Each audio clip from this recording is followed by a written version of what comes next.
More Chinese food delivery riders report bringing children to work amid sluggish economy.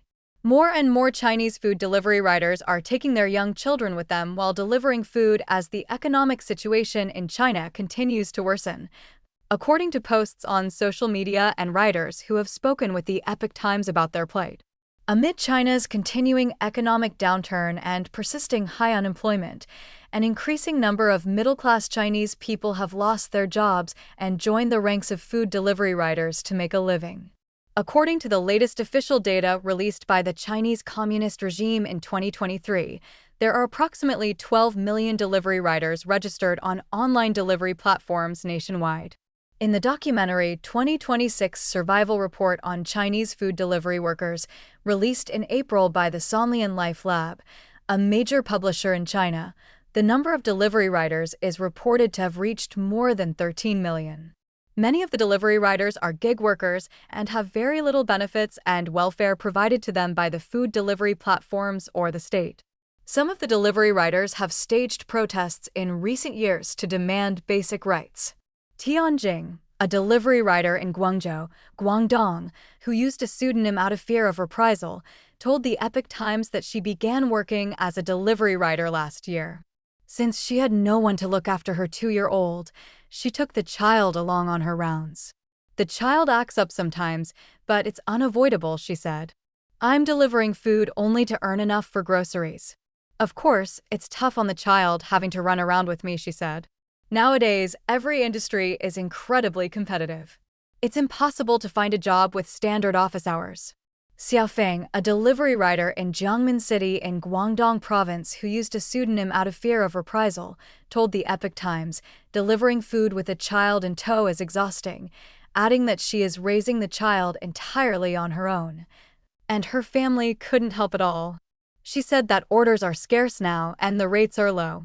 Sometimes she won't receive a single job for a full hour. I have a child to support and I'm broke, so I come out to do the delivery, knowing that every little bit I can earn helps. Xiaofeng said she only manages to earn 30 or 40 yuan a day. The economy has been bad these past few years. Each year is worse than the last and no job pays well anymore. Amid a persistent sluggish economy in 2026, the Chinese regime set the growth target at 4.5% to 5%, the lowest since 1991.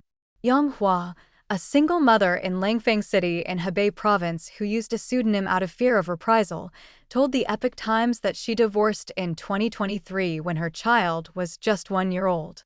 After losing her job in 2024, she began working as a food delivery rider. She noted that the delivery business is tough right now. Last year, orders were plentiful and she would receive a steady stream of requests the moment she stepped out the door. But this year, orders have dropped off. It's likely that there are more people delivering food now, while fewer people are ordering it, she said. Young said that delivering food while carrying a child on her back makes her afraid to ride too fast, which often results in late deliveries and wage deductions. Not long ago, a male colleague of hers who was also working with his child in tow was docked 50 yuan for late delivery, she said. It was snowing slightly that day and with ice on the roads. He didn't dare ride too quickly with his kid. Fathers deliver food with children in tow. Video posts of male food delivery riders taking their children with them on social media have attracted public attention and sparked heated discussion about the riders' hardships. One of the posts shows a delivery rider in Guangxi Province on April 3 taking 2 children while making deliveries, one seated in front of his bike and the other strapped to his back. Another one shows that on January 17th, a food delivery rider in Guangxi delivered orders in the frigid cold during winter, bringing his child along with him.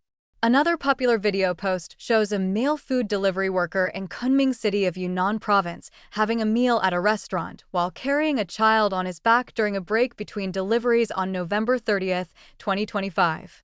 Su He, a delivery rider in Guangzhou City in Guangdong Province who used a pseudonym out of fear of reprisal, told the Epoch Times that he's from Zhaoqing in Guangdong and his child's mother left them, so he had to take care of the child while making deliveries.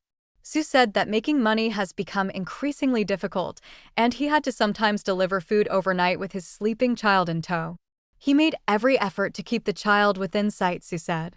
Whenever he went inside to pick up an order, he would typically ask someone at the shop to keep an eye on the child for him. He hasn't sent his child to kindergarten due to the cost. Right now, delivering food pays only $3,000 or $4,000 a month, Su said. As the economic situation continues to worsen in China, he said that even college students, previously one of the main customer groups, have stopped ordering food delivery. Orders are scarce now and the competition is fierce. In the past, I could work over 10 hours a day carrying my child on my back, but now I'm lucky if I can get in just a few hours of work a day. Sonlian Life Lab's 2026 Survival Report on Chinese Food Delivery Workers depicts the plight and struggles of the Chinese delivery riders. The documentary has attracted wide public attention, but soon was banned by the Chinese regime. The documentary can still be found on overseas online platforms such as X and China Digital Times. Tong Bing and Guo Xiaohua contributed to this report.